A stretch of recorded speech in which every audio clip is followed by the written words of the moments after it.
اردو کے بے ترتیب حروف کو پڑھنا سیکھیے اور ان کی پہچان کیجیے۔ عزیز پرائمر کا کلاس نمبر سبق نمبر 2 ہے، اور یہ ہیں الگ الگ بے ترتیب حروف۔ یعنی کہ اس سے پہلے میں آپ کو لائن سے اور ترتیب سے الف سے یا تک کے حروف میں نے آپ کو بتائے تھے اردو کے کلاس میں، اور اس میں پہچان کرائی تھی۔ اور یہ جو حروف ہیں یہ بے ترتیب حروف ہیں۔ تو یہ کون کون سے حرف ہیں، ان کو آپ ذہن نشین کر لیجئے۔ دال، یا، ضاد، الف، قاف، را، گاف، حا، پا، ضا، واو، غین، اور آپ چاہیں تو دال، یہ، ضاد، الف، قاف، رے، گاف، ہے، پے، زو، واو، اس طرح سے بھی پڑھ سکتے ہیں۔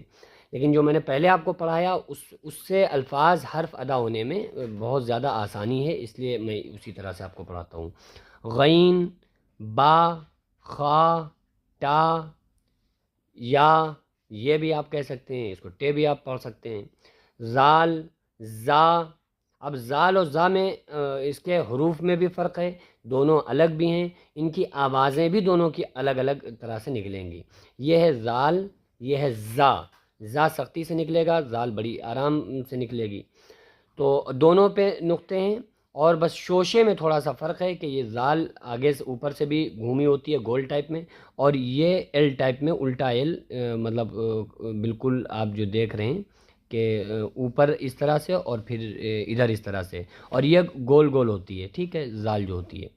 میم، دال، ہا، طا، عین، صاد، شین، تا، زا، چا، چے بھی پڑھ سکتے ہیں، فا، سین، کاف، جیم، لام، سا، نون، زا، حمزہ۔ ٹھیک ہے، اس کو آپ ذہن نشین اچھی طرح سے آپ کر لیں، اور جب پچھلا جو سبق الف سے یا تک کے حروف جو پڑھائے تھے، جو کلاس نمبر 1 ہے، آپ لوگ اس کو بھی پیچھے سے ذہن نشین کرتے چلیں۔ انشاءاللہ تعالیٰ اگلا سبق آپ کو اگلے پڑھایا جائے گا۔ السلام علیکم ورحمۃ اللہ وبرکاتہ۔